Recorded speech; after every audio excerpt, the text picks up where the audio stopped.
నమస్కారం, city news తెలుగుకి స్వాగతం. ముందుగా ముఖ్యాంశాలు.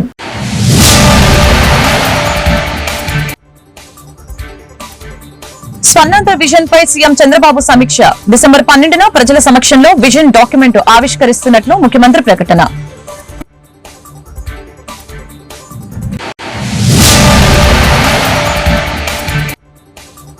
స్మగ్లింగ్ కి హబ్ గా కాకినాడ పోర్టుని మార్చారు. పోర్టు నుంచి అక్రమాలు జరిగేందుకు వీల్లేదు. అధికారులకి deputy CM Pawan Kalyan warning.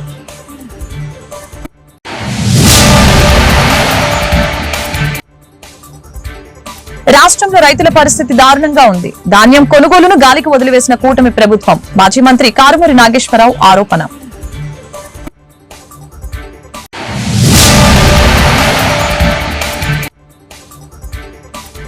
విజయవాడలో మాజీ రాష్ట్రపతి రామ్నాథ్ కోవింద్ పర్యటన. కుటుంబ సమేతంగా దుర్గమ్మ దర్శనం. ఘన స్వాగతం పలికిన అధికారులు.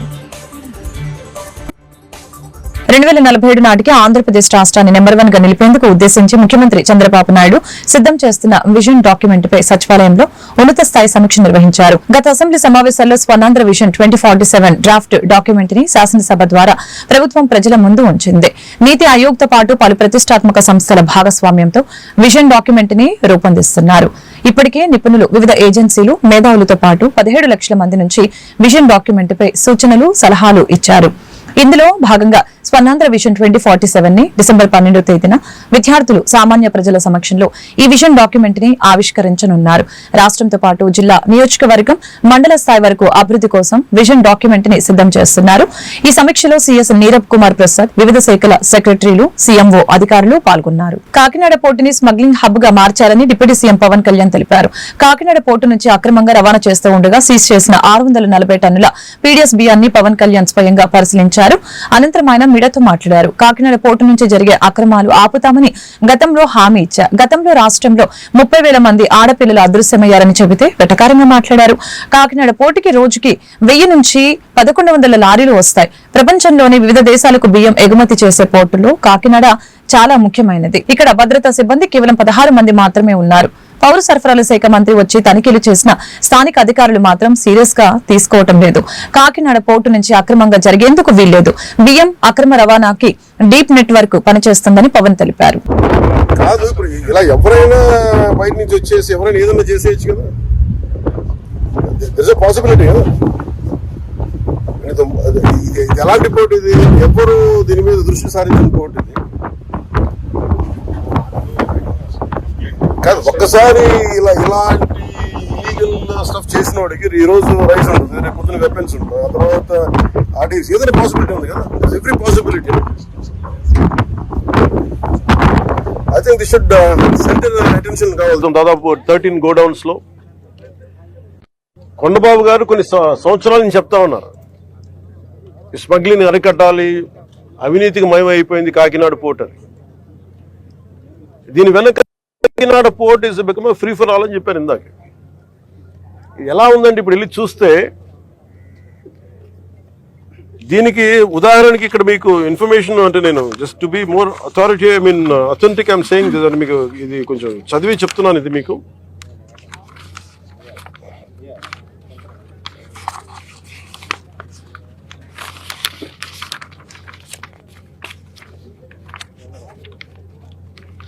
కాకినాడ పోర్టుకి రోజుకి 1000 నుంచి 1100 లారీలు వస్తాయి. ఇది ప్రపంచంలో వివిధ ప్రాంతాలకి బియ్యం ఎగుమతి చేసే ఆ పోర్టులో చాలా కీలకమైనది. కానీ ఇంత పెద్ద పోర్టుకి ఇందాక ఈ వాళ్ళ సెక్యూరిటీ అధికారిని అడుగుతా ఉన్నాను, ఎంతమంది ఉన్నారు మీ దగ్గర అంటే 1000 నుంచి 1100 లారీలు వెళ్లే ఈ పోర్టుకి 16 మంది సెక్యూరిటీ. లారీకి ఎంతమంది ఉన్నారు మీరు అర్థం చేసుకోండి. అసలు విచిత్రంగా మనోహర్ గారు పట్టుకొని కేసులు పెట్టి అధికారులకి చెప్పినా కానీ, అటు పోలీస్ కానీ, రెవెన్యూ కానీ, సివిల్ సప్లైస్ కానీ యాక్షన్ చాలా నామమాత్రంగా తీసుకుంటా ఉన్నాను. నేను చాలా సందర్భాల్లో ఆయన అడుగుతా ఉన్నాను, కేబినెట్ మీటింగ్స్లో అడిగాను ఏం జరుగుతుందని. నేను ఒకటే ఏం చెప్పానంటే, ఇందాక మన మనోహర్ గారికి వీళ్ళకి మనం ఏ యాక్షన్ కనుక మనం ముందుకు తీసుకెళ్ళకపోతే వీళ్ళు ఇన్ని మాటలు చెప్పి దీన్ని ఏమి ముందుకు తీసుకెళ్లేదేంటి అన్న అపవాదం మనందరి మీద ఉంటుంది. మన ఇంటెన్షన్ వేరు.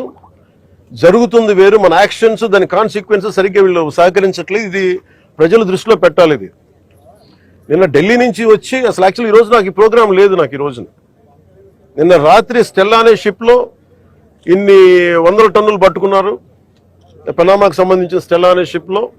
అలాగే ఇక్కడ దాదాపు 1060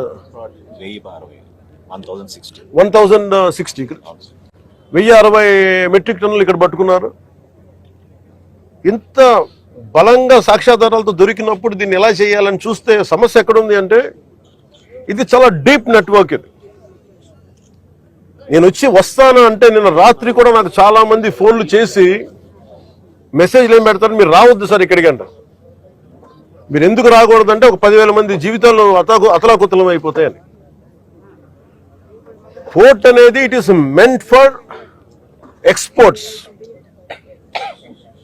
కాకినాడ పోర్టు గాని రాష్ట్రంలో రైతుల పరిస్థితి దారుణంగా ఉందని, ధాన్యం కొనుగోలుని గాలికి వదిలివేశారని మాజీ మంత్రి కారుమూరి నాగేశ్వరరావు అన్నారు. తాడేపల్లిలోని వైఎస్ఆర్సీపీ ప్రధాన కార్యాలయంలో శుక్రవారం కారుమూరి మీడియాతో మాట్లాడారు.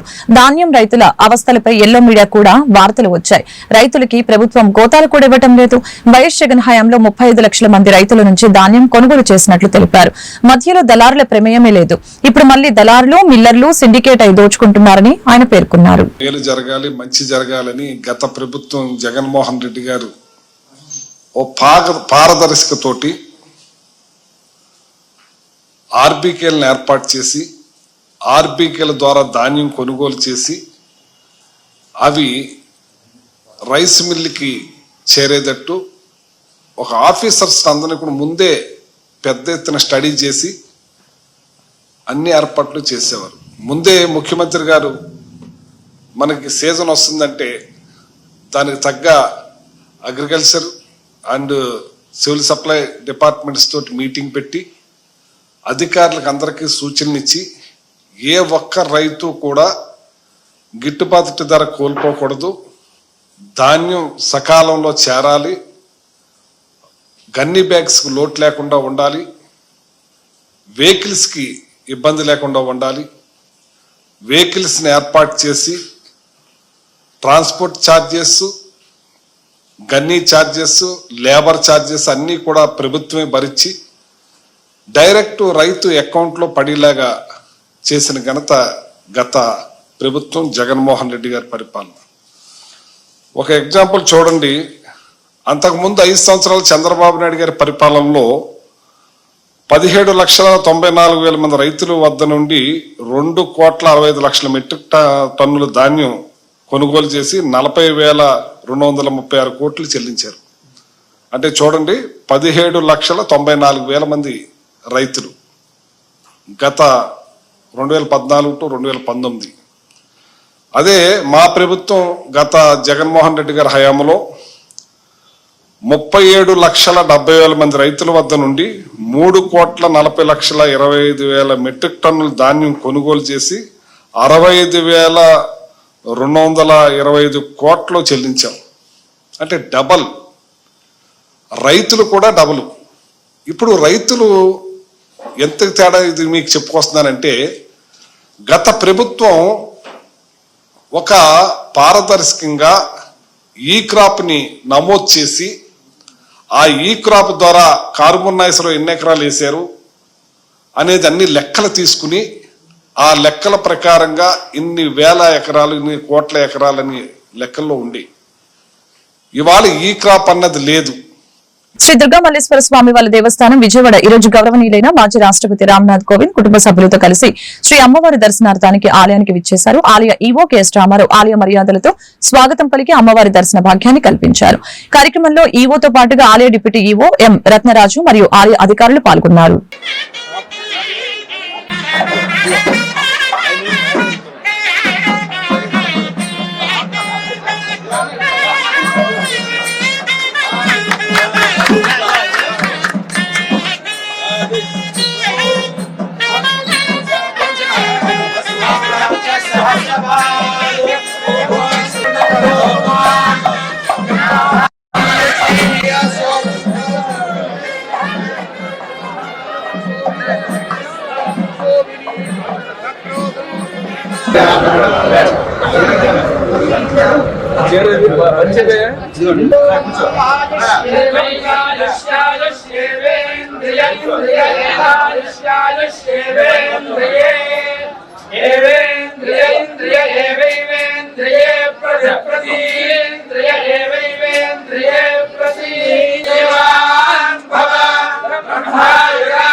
As we all know, in Hindu religion, Kanak is regarded as the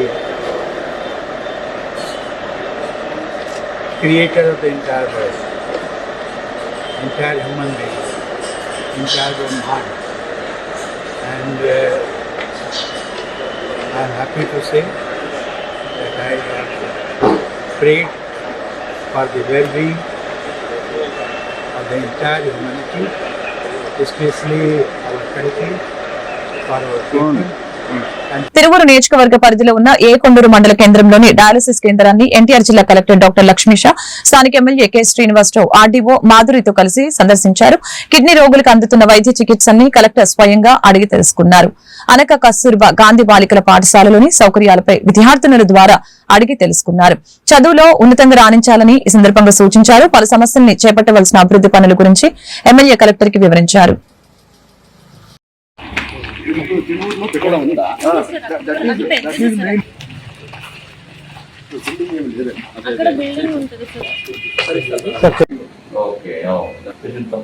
ఎవరమ్మా?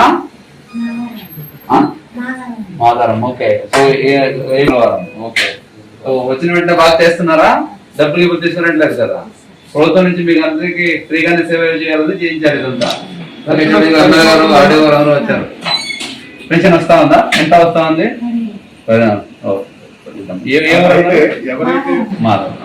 ఎవరైతే మెషిన్స్ వాడుతున్నారో డయాలసిస్ కన్నా ముందు రైతులు తీసుకోవాల్సిన అసెంబ్లీ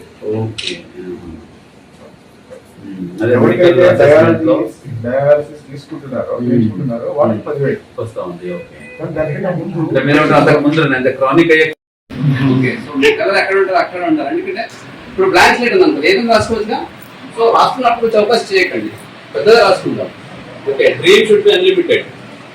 పెద్ద పెద్ద కళ కన్నప్పుడు అట్లీస్ట్ చిన్నగా సాధ్యమవుతుంది. మనం కళ చిన్న కంటే అది కూడా అవ్వకుండా ఉండొచ్చు కదా.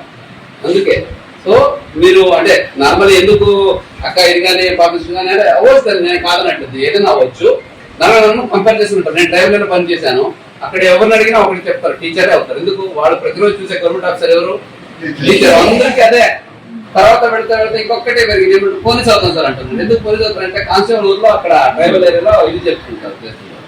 సో అందు మనం ఏం చూస్తామో అదే అవ్వాలనుకుంటుంటాం. కానీ చూడడం ఇంకా చాలా ఉన్నాయి. అందుకే అవకాశం ఉన్నప్పుడు, మనకు ఆపర్చునిటీ ఉన్నప్పుడు సో ఏదైనా పెద్దగా సాధించడానికి ట్రై చేయాలి. ఓకే. చీఫ్ మినిస్టర్ అవ్వాలి, మీరు ప్రైమ్ మినిస్టర్ అవ్వాలి, ప్రెసిడెంట్స్ అవ్వాలి. ఓకే. ఇప్పుడు అమెరికాలో కూడా సెనేట్స్ మన ఇండియా నుంచి వెళ్ళారు తెలుసా? సో సుందర్ పిచ్చై ఎవరు? మైక్రోసాఫ్ట్ సిఇఓ ఉషా, మన గూగల్స్ లో అక్కడ యుఎస్ లో ఆంధ్రవాడు సత్య నడేలా వీళ్ళందరూ వాళ్ళు ఎలాగయ్యారు? ఓకే. ఇక్కడ ఇలాగే చిన్న స్కూల్ నుంచి వెళ్ళి చదువుకొని వెళ్ళినా కదా, గవర్నమెంట్ స్కూల్ నుంచి వెళ్ళిన వాడు. సో అట్లాగా పెద్ద పెద్ద ద్రౌపది ముర్ము ఎవరు? రాష్ట్రపతి గారు. ఆవిడ ట్రైబల్ ఏరియా నుంచి ఇలాగే గవర్నమెంట్ స్కూల్ చదువుకు వచ్చిన వాడు కదా. అంత పెద్ద పెద్ద మీలోనా విద్యార్థులకి ఫీజులు, నిరుపేద మహిళలకి విజయవాడ తూర్పు నియోజకవర్గంలో ఉన్న టీడీపీ కార్యాలయంలో సుమారు 30 మందికి ఆర్థిక సహకారం చేసిన తూర్పు నియోజకవర్గ ఎమ్మెల్యే గద్దె రామ్మోహన్. ఈ సందర్భంగా బుద్ధా వెంకన్న, గద్దె రామ్మోహన్ మీడియాతో మాట్లాడారు. గద్దె రామ్మోహన్ ని తూర్పు నియోజకవర్గ ఎమ్మెల్యే అనేకంటే ప్రజా నాయకుడు అంటే మంచిదని, నియోజకవర్గంలో ఎవరికి ఏ ఆపద వచ్చినా కూడా అందరికంటే ముందుండే వ్యక్తి గద్దె రామ్మోహన్ అని, 25 మంది బాధితులకి సుమారు 10 లక్షలకు పైగా ఇవ్వడం జరిగిందని బుద్ధా వెంకన్న ఈ సందర్భంగా తెలియజేశారు.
గద్దె రామ్మోహన్ గారు తూర్పు నియోజకవర్గ శాసనసభ్యులు అనే దానికంటే తూర్పు నియోజకవర్గ ప్రజా నాయకుడు అనడం కరెక్ట్. ఎందుకంటే మొత్తం అందరికి కూడా ఎవరికి ఏ ఇబ్బంది ఉన్నా సరే ఆయన ముందుండే వ్యక్తి. ఇవాళ దాదాపు 30 మందికి ఆర్థిక సాయం ఫీజులనో, లేకపోతే ఇల్లు పడిపోయిన వాళ్ళకి ఇల్లనో, లేకపోతే వేరే విధంగా హాస్పిటల్స్ గానో ఆయన సొంత డబ్బులు దాదాపు ఒక 8 నుంచి 9 లక్షల దాకా ఇవ్వడమే కాకుండా, రాజేశ్వరి అని ఒక ఈవిడే 10 రోజుల క్రితం భర్త చనిపోయాడు. అలాగే మరే అమ్మ ఇవి నెల రోజుల క్రితం భర్త చనిపోయాడు. అంతా ఇద్దరు కూడా సడన్ గా డెత్ వాళ్ళిద్దరు కూడా. మరి రామ్మోహన్ గారి దగ్గరికి ఆ ఇళ్ల పక్కన వాళ్ళు ఏదో మామూలు ఆర్థిక సాయానికని తీసుకొచ్చారు. అందరితో పాటు వాళ్ళకు కూడా ఒక 20,000 అలా రాశారు. తర్వాత ఇక్కడికి వచ్చారు, తెలిసింది వాళ్ళకి చిన్న వయసులో భర్తలు పోయారు, అలాగే పిల్లల్ని చదివించుకోవాలని. వాళ్ళని నా ఎదురుగానే అమ్మ ఎలా చనిపోయారంటే వాళ్ళు హార్ట్ అటాక్ అని చెప్పారు. ఎన్టీఆర్ జిల్లా జగ్గపేట నియోజకవర్గంలో 115 మందికి 85 లక్షల రూపాయల సీఎంఆర్ఎఫ్ చెక్కుల్ని శాసనసభ్యులు శ్రీరామ్ రాజగోపాల్ తాతయ్య శుక్రవారం లబ్దిదారులకి అందజేశారు. ఈ సందర్భంగా ఆయన మీడియాతో మాట్లాడారు. ఆర్థిక స్తోమత సరిగ్గా లేక బాధలు ఉన్న వారికి ముఖ్యమంత్రి సహాయ నిధి ఒక వరంగా మారిందని, రాష్ట్రంలోని జగ్గపేట నియోజకవర్గానికి ఎక్కువ శాతం మంజూరు చేయడం శుభ పరిణామమని తెలిపారు. కార్యక్రమంలో వివిధ హోదాలలో ఉన్న తెలుగుదేశం పార్టీ నాయకులు పాల్గొన్నారు. ఎన్డీఏ ప్రభుత్వం ఏర్పడిన తర్వాత ముఖ్యమంత్రి నారా చంద్రబాబు నాయుడు గారు ఎవరైతే పేదల వైద్యం కోసం ఖర్చు పెడతారో, ఆ హాస్పిటల్లో ఆరోగ్యం లేనప్పుడు కానీ ఆరోగ్యశ్రీ కవర్ అయినటువంటి వైద్య ఖర్చుల కోసం ఈ ప్రభుత్వం ఏర్పడిన తర్వాత ముఖ్యమంత్రి గారి సహాయ నిధి 215 మందికి దగ్గర 1,80,00,000 రూపాయలు ఈ 5-6 నెలల్లో ఇవ్వడం జరిగింది. గత వైసీపీ ప్రభుత్వం ముఖ్యమంత్రి సహాయ నిధి కూడా ఎవరికి ఇవ్వాలి వైద్య ఖర్చుల కోసం. గతంలో 2014-2019 కూడా రాష్ట్రంలో అత్యధికంగా ముఖ్యమంత్రి సహాయ నిధి జగ్గయ్యపేట కాన్స్టిట్యూన్సీ ఇవ్వడం జరిగింది. ఈ రోజు కూడా ఈ ప్రభుత్వం ఏర్పడిన తర్వాత ముఖ్యమంత్రి గారికి కృష్ణా జిల్లా నందివాడ మండలం తమిరిస గ్రామ సర్పంచ్ తప్పిట ధనలక్ష్మి కుల ధృవీకరణపై నందివాడ మండల అభివృద్ధి అధికారిని నందివాడ మండలం ఈఓపీఆర్డీ విచారణ చేశారు. విద్యార్హత సర్టిఫికేట్ లో బీసీ కులం ఉండగా 2021 సంవత్సరంలో ఎస్సీ మాల కులానికి చెందినట్లుగా కుల ధృవీకరణ పత్రం సంపాదించి దానిపై ఎస్సీ కేటగిరీలో సర్పంచ్ గా గెలుపొందారని, ఆ ఎన్నికల్లో ఓటమి పాలైన ప్రత్యర్థి వెంకటరమణ పంచాయతీరాజ్ డైరెక్టర్ కి ఫిర్యాదు చేశారు. వారి ఆదేశాలతో ఈ రోజు తమిరిస గ్రామ పంచాయతీ కార్యాలయంలో మండల ఎంపీటీఓ, ఈఓపీఆర్డీలు విచారణ జరిపారు. దీనిపై తుది నిర్ణయం జిల్లా కలెక్టర్ తెలియజేస్తారని తెలియజేశారు. నందివాడ ఎస్ఐ శ్రీనివాస్ ఆధ్వర్యంలో పంచాయతీ కార్యాలయం పరిసర ప్రాంతాలలో బందోబస్తు నిర్వహించారు.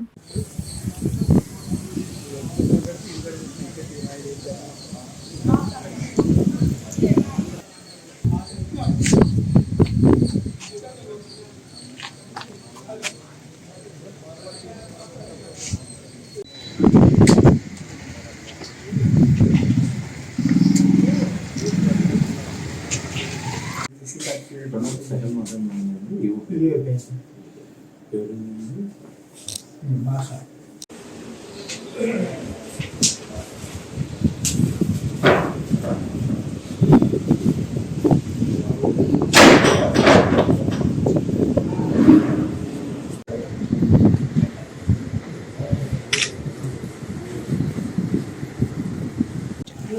కమిరిస గ్రామంలో ఒక అప్లికేషన్ అంటే శ్రీమతి కాడే వెంకటరమణమ్మ అనే వారు తప్పితే ధనలక్ష్మి ప్రజెంట్ ఎవరైతే సర్పంచ్ ఉన్నారో దానికి సంబంధించి క్యాస్ట్ కాదు అని ఆరోపణల ద్వారా ఈరోజు ఎంక్వైరీ నిమిత్తం రావడం జరిగింది.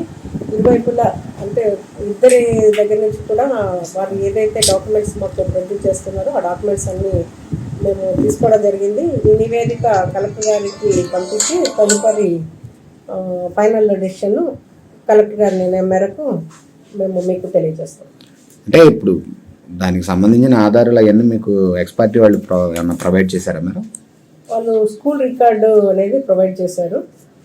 తర్వాత ఇప్పుడు ఏదైతే ప్రజెంట్ సర్పంచ్ ఉన్నారో వాళ్ళకు సంబంధించిన ఫ్యామిలీ మెంబర్స్ క్యాస్ట్లు అవన్నీ కూడా ప్రొవైడ్ చేశారు. అంటే వాళ్ళ ఆరోపణ ఏంటి మేడం, భర్త ఎస్సీ అయితే భార్య బీసీసీ అనే? కాదు, క్రిస్టియన్ మాలా అని ఆమె ఉంది. అదే క్రిస్టియన్ మాలా అనేది బీసీసీ కిందకి వస్తుంది. ప్రెసెంట్ ఎస్సీ మాలా అని ప్రెసెంట్ పదవిలో ఉన్నారు అనేది వాళ్ళ ఆరోపణ. ఎన్ని రోజులు పడుతుంది మేడం ఇది కలెక్టర్ గారి దగ్గరికి వెళ్ళి తీసుకెళ్ళి? అంటే మేము అందరికీ నమస్కారం అండి. ఈరోజు 29వ తారీఖున మన తమిరిస గ్రామ పంచాయతీకి ఎంక్వైరీ నిమిత్తం ఎంపీడీఓ గారు, నేను, ఎస్ఐ గారు అంతా మన మండల పరిషత్ ఆఫీస్ స్టాఫ్ రావడం జరిగిందండి. మెయిన్ ఏంటంటే దీనికి ఏంటంటే ఈ కులం నిర్ధారణ దాని గురించి ఒక ఎంక్వైరీ పిటిషన్ వేసుకున్నారు. దాని మీద ఎంక్వైరీ నిమిత్తం రావడం జరిగింది. అదేమో ఎంపీడీఓ గారు మొత్తం వాళ్ళ ఇరు వర్గాల దగ్గర నుండి కన్సెంట్ డాక్యుమెంట్స్ అవి కూడా తీసుకోవడం జరిగింది. ఆ డాక్యుమెంట్స్ బట్టి వెరిఫికేషన్ చేసి తుది నివేదిక కలెక్టర్ గారికి సమర్పిస్తామండి. కృష్ణా జిల్లా పెడన నియోజకవర్గం పెడన మండలం బల్లిపారు గ్రామంలో దేవుని తోటలో పెడన నియోజకవర్గం కాపు సంక్షేమ నిర్మాణ సేన ఆధ్వర్యంలో కాపు నాయకులు సమావేశం నిర్వహించారు. కాపు సంఘ నాయకులు మాట్లాడుతూ పెడన నియోజకవర్గం కాపు సంక్షేమ నిర్మాణ సేన పెడన నియోజకవర్గ స్థాయిలో ఈ నెల 30వ తేదీన జరిగే మొదటి కాపు కార్తీక వన సమారాధన కార్యక్రమాన్ని విజయవంతం చేయాలని నియోజకవర్గ కాపు సంఘం నాయకులు తెలియజేశారు.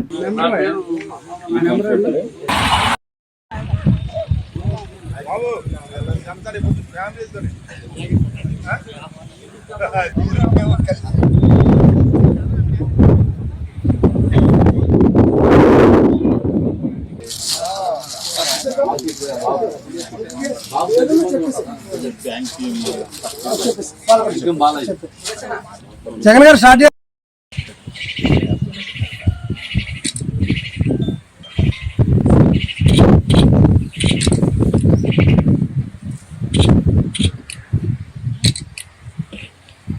నిర్వహించడానికి ముఖ్య ఉద్దేశం రేపు అనగా 30/11/2024 శనివారం రోజున పెడన నియోజకవర్గం కాపు పెద్దలందరూ ఎంతో ప్రతిష్టాత్మకంగా నిర్వహిస్తున్న కాపు కార్తీక వన సమారాధనకి పెడన నియోజకవర్గం 4 మండలాల నుండి టౌన్ నుండి పెద్ద ఎత్తున కాపు సోదరిమణులు ప్రతి ఒక్కరూ విచ్చేసి మన కుటుంబ సభ్యులు మన కుల బంధువులందరూ ఒక తాటి మీదకి వస్తున్న ఈ శుభతరుణాన్ని మీరందరూ వచ్చి ఆస్వాదించి ఏదైతే ఈ కమిటీ నిర్వహిస్తున్న కమ్మని భోజనాన్ని మీరు ఆరగించి మన కాపు ఐక్యతని కార్తీక వన సమారాధన కార్యక్రమం నిర్వహించాలని నిర్ణయించుకుని ఈ ప్రోగ్రాం టేకప్ చేయడం జరిగింది.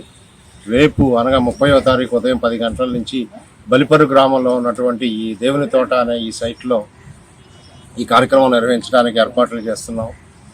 కొన్ని ప్రత్యేకమైన పరిస్థితుల్లో కాపు సోదరులందరినీ నియోజకవర్గ స్థాయిలో ఒక తాటి మీదకి తీసుకుని వచ్చి కలిసి పనిచేసి కొన్ని కులాలకి, కులంలో ఉన్న పేద వర్గాల వారికి, సమాజంలో ఉన్న పేద వర్గాల వారికి కూడా కొన్ని రకాలైన సహాయ కార్యక్రమాలు, చారిటీ యాక్టివిటీస్ చేయాలనే ఉద్దేశంతో ఈ సంస్థను స్థాపించడం జరిగింది. నియోజకవర్గంలో అన్ని పార్టీల్లోనూ ఉన్న కాపు పెద్దలందరితోనూ సంప్రదించిన తర్వాత ముందుగా వనసమారాధన చేద్దాము, దాని తర్వాత మిగిలిన కార్యక్రమాలు చేద్దామని అన్నారని ఈ కార్యక్రమం టేకప్ చేయడం జరిగింది. కాబట్టి ఈ వనసమారాధన అనేది ఈ కాపు సంక్షేమ నిర్మాణ సేన ఆధ్వర్యంలో రేపు చేయటం జరుగుతుంది. కాబట్టి మీ ద్వారా మా కాపు సోదరుల్ని, కాపు బంధువుల్ని, నియోజకవర్గంలోని ప్రతి గ్రామంలో ఉన్న కాపు బంధువులందరినీ కూడా దీంట్లో పార్టిసిపేట్ చేసి పాల్గొని కృష్ణా జిల్లా పెడన నియోజకవర్గం ప్రజా సమస్యల పరిష్కారానికి ప్రకాష్ రావు చూపించిన చొరవ తెగువ ప్రశంసనీయమని శాసనసభ మాజీ ఉపసభాపతి మూరగడ్డ వేదవ్యాసి తెలిపారు. సీనియర్ రాజకీయవేత్త ఎన్కేఎస్ ప్రకాష్ రావు విగ్రహ ఆవిష్కరణ శుక్రవారం నాడు పెడన మండలం చేవెండ్ర గ్రామంలో జరిగింది.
కొంచెం వెనక్కి ఒకసారి కెమెరా వెనక రావచ్చు కదా, కొంచెం వెనక రావచ్చు బ్యాక్గ్రౌండ్ మా ప్రెస్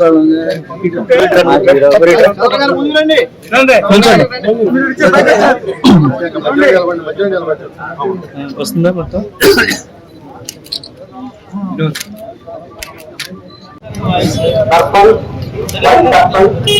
జోహార్ ఎన్కేఎస్ ప్రసాద్ గారు. అనుభవం ఇంట్లో చేస్తే ఆయనే ఈ నేను చెప్పిన దానికి ఆపోజిట్ గా చెప్పాలో కూడా ఆయనే. అలా కూడా అప్పుడు సాంప్రదాయంలో మంచితనాలు ఇస్తూ చివరికి ఈయన మంచి దోమలు నడిపించిన వ్యక్తి సూర్యప్రకాష్ గారు. ఆ రకంగా ఆయన మార్గదర్శకంలో నడుచుకునే అవకాశం వ్యాస్ గారికి కూడా కల్పించారు. ఈ కార్యక్రమానికి ప్రత్యేకంగా వ్యాస్ గారు రమ్మని చెప్పారు. అలాగే వాళ్ళ అబ్బాయిలు కూడా ఫోన్ చేసినప్పుడు తప్పకుండా వస్తానని చెప్పేసి ఆయన యొక్క అభిమానంతో ఒకసారి ఆయన దినప్పుడు కూడా వచ్చి వెళ్ళాను. మొట్టమొదటి సంవత్సరం ఈ రోజున ఈ నియోజకవర్గంలో మొత్తం తెలిసిన వ్యక్తి ప్రకాష్ రావు. మనుషులు, మనస్తత్వాలు, గ్రూపులు, రాజకీయాలు, సామాజిక వర్గాలు ఏంటి అని క్షుణ్ణంగా తెలిసిన వ్యక్తి ప్రకాష్ రావు. ఆయన ఇందాక శ్రీకుమారు వెంకటేశ్వర చెప్పినట్టు ప్రభుత్వ నాకు ఏదన్నా ప్రాబ్లం ఎక్కడ వస్తే నేను ఇన్నాళ్ళు ఏమంటాను ప్రకాష్ రావుని ప్రశ్న ఆయనే దానికి కింద పడు మీద పడు సాల్వ్ చేసుకుని వచ్చి నాకు చెప్పేవాడు ఇలా చేద్దాం ఇలా చేద్దాం. ఆయన చెప్పింది ఒక్కోసారి నాకు నచ్చకపోయినా ఆయన చెప్పిన ప్రకారమే చేసేవాడు. చివరికి అదే కరెక్ట్ అనిపించేది. ఆ విధంగా సమస్యని పరిష్కరించడంలో మనుషుల మనస్తత్వాలు తెలుసుకుని వాళ్ళని కన్విన్స్ చేయడంలో ప్రకాష్ రావు. ఆ విధంగా నాకు 89 నుంచి కూడా నేను ఎమ్మెల్యే అయినప్పుడు మరి ఆవిడ ఎంపీపీగా ఉండటం, జనంలో మండల ఆఫీస్ చిన్న ఇంట్లో పెంచులో ఉండేవాళ్ళు. అక్కడే కూర్చుని ఒకసారి మాకు అప్పుడు చాలా సమస్యలు ఉండేవి. అమర్దయ్య ఇంకో 2-3 గంటలకు వస్తున్నా వాడు సంస్కృతిగా పొలం ఉన్నాడు అంటే ఐపీలో తగ్గించారని అడిగితే పాజిటివ్ ఏమని చెప్పి అంటే పిల్లలు అయ్యి పోతారని మరి ఎమ్మెల్యే ఎందుకు పోటీ చేయాలంటే పిల్లలు అయ్యి పోతారని ఉద్దేశంతో నేను పోటీ చేయలేదు తప్ప, లేకపోతే నాకున్న పొలానికి నాకు సీట్ కూడా వచ్చేది. అప్పుడు 59, 64 ఆ టైంలో సెలబ్రేషన్ అయితే ఒక డబ్బులు కూడుకుని కాదు కాబట్టి సెలబ్రేషన్ చేశానని చెప్తున్నారు. నాకు 44 ఏళ్ళు, 84 ఏళ్ళు. నేను ఆయన బండి మీద ఫస్ట్ పోటీ దించి బండి మీద వచ్చాను. అది చూసి ఎవరైనా బ్యాంక్ డైరెక్టర్లైనా బ్యాంక్ చైర్మన్ ఎవరైనా బ్యాంక్ చాకరీ చేసినట్టే ఉంటుంది. రాజకీయంగా వచ్చిన తర్వాత వచ్చి వీరి కోసమే, సూర్యప్రకాశ్ గారి కోసమే అందరి డైరెక్టర్కి కారణం ఉంది. వార్తలు ముగించే ముందు ముఖ్యాంశాలు మరొకసారి.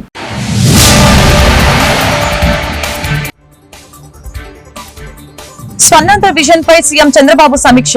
డిసెంబర్ 12న ప్రజల సమక్షంలో విజన్ డాక్యుమెంట్ ఆవిష్కరిస్తున్నట్లు ముఖ్యమంత్రి ప్రకటన.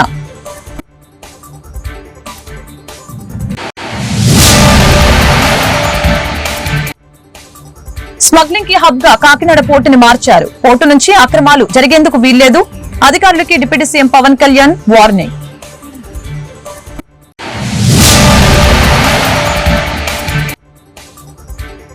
రాష్ట్రంలో రైతుల పరిస్థితి దారుణంగా ఉంది. ధాన్యం కొనుగోలును గాలికి వదిలివేసిన కూటమి ప్రభుత్వం. మాజీ మంత్రి కారుమూరి నాగేశ్వరరావు ఆరోపణ.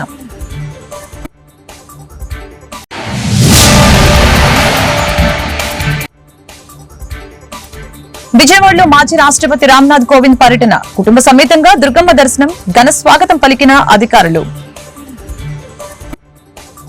ఈ వార్తలు ఇంతటితో సమాప్తం. మరొక బులెటిన్లో మళ్ళీ కలుద్దాం. నమస్కారం.